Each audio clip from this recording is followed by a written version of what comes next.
So, I'm going to be starting a 30-day series called 30 Days of Want, the questions we're afraid to answer. And it comes back to really some of the underlying expressions that I've seen in my coaching practice, where fundamentally underneath it all, there's this confusion, this lack of permission, this fear of really stepping into owning what it is that we want and who we are.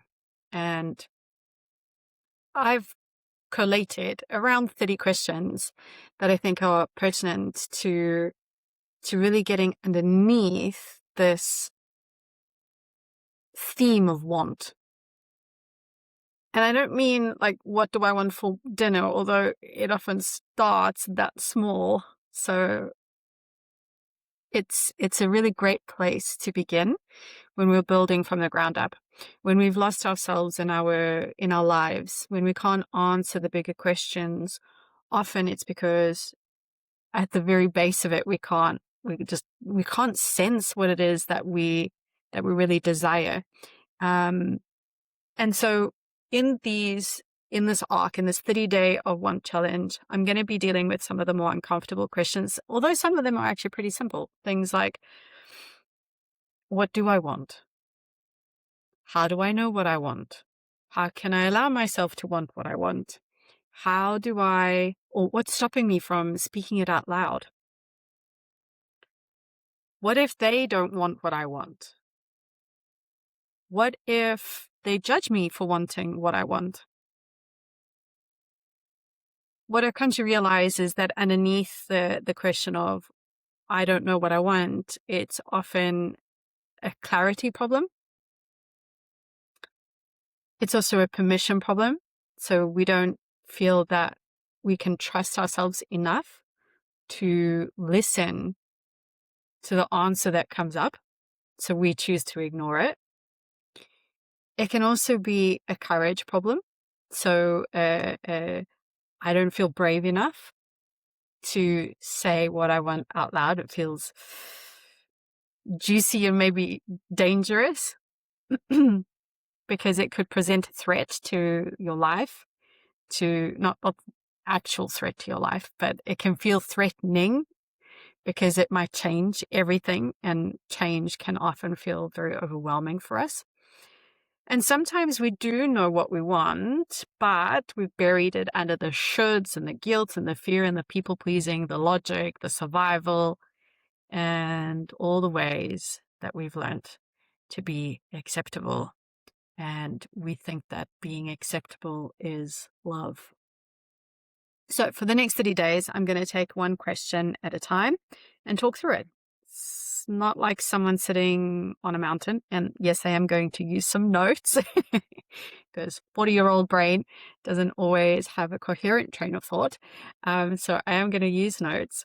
It's not about having a perfect answer. We're exploring a topic together. So if there is something that irks you, provokes you, invites you into reflection, then my invitation to you is to really get into the comments and talk to me about it. Because as we engage with our own stories and we're sharing them with other people, and we're hearing perspective and we're hearing compassion and empathy, because that's what happens when we hear another person's story, is that, oh, I'm not alone. I'm not the only one here. So the invitation is for you to share all of that in the comments as well.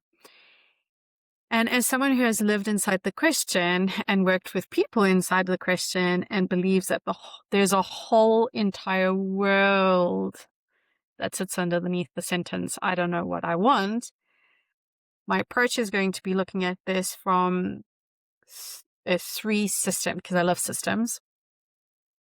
And I use this within my practice too. So you've got the head, the heart, and the body, and the hands. And essentially it's the head asks, can I know what I want? The heart says, am I allowed to want what I want? The body says, can I feel like it's actually true? And that's that embodiment. It's like, that's when it's embodied, doubt, that's where courage and conviction really start to blossom, because doubt becomes less. It's not completely eliminated, but it's a lot quieter than it was before.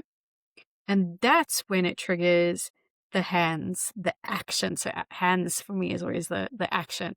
Is if you haven't dealt with all three of these systems, what you're going to end up with is not taking action. So you'll understand it, you might have grappled with the feelings, but if it's not embodied, if it hasn't dropped in and you're really getting it, you're not going to move forward. You're not going to take action. That means there's still some incoherence. There's still something in your system that is going, there's fear, or there's doubt, or there's misunderstanding, or something needs, or sometimes it can also be a timing issue. Sometimes it's just a matter of time or an exposure to something that lands the message into the body, and then that's eliminated, and you haven't, and then like you're just taking action. You're not thinking about it anymore. You're not feeling it anymore. You've taken action without almost even realizing that you've taken the step forward. You've taken the action. And so this is going to be for the overthinkers. Yes, I see you, and I know you because I'm one of you. The people pleasers, I'm in that camp too, recovering people pleaser. Also, the people that keep asking everyone else what they should do. Okay, and please, I just want to highlight here, and we'll get into this because this is going to be one of the questions. Why do I keep asking everybody for their opinion? Have you noticed that you're asking people what you should do, not what you want to do? So keep an eye out for that question, that Q&A video. So for the people who feel stuck, even though there's nothing technically wrong, and that's often living from the head up. For those of you that are tired of living from the neck up, in your mind, using your very logical, rational left brain, but feelings have been evicted from the house. The ones who suspect that there is more truth in them than they have been allowing. That's a big one. Because you know the truth is in there. You know what you want. You're just not paying attention to it. And so this is really not about becoming someone who always knows. I just want to caveat this as well.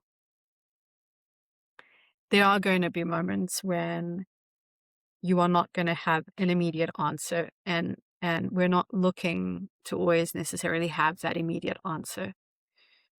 We are looking to develop a skill of learning to listen sooner, to be able to tell our truth sooner. And just because you have a truth and the other person has a truth does not mean there needs to be a war or combat. Okay? This isn't about being right. It's only about speaking one's truth. To notice what is yours and what was handed to you. So these are about the stories and the patterns. To stop confusing approval with love or desire. And to stop making your want, your desires, wrong before you even heard them properly. That's a big one. Because that's when you start to minimize yourself. That's where you start to disappear in your own life. When you actually just don't allow the unsaid want that's sitting in there waiting for you to listen. When you stop listening, that's to yourself. That's when you're starting to minimize who you are in your life. And that often leads to waking up at some point going, what have I created and why don't I feel at home in my own life? Okay. So this is day one, I suppose, the doorway. And for the next 30 days, I'll be asking the questions most of us avoid. And hopefully some of the answers that I share, my perspectives, my views, my beliefs, will invite introspection. Welcome to the 30 days of want.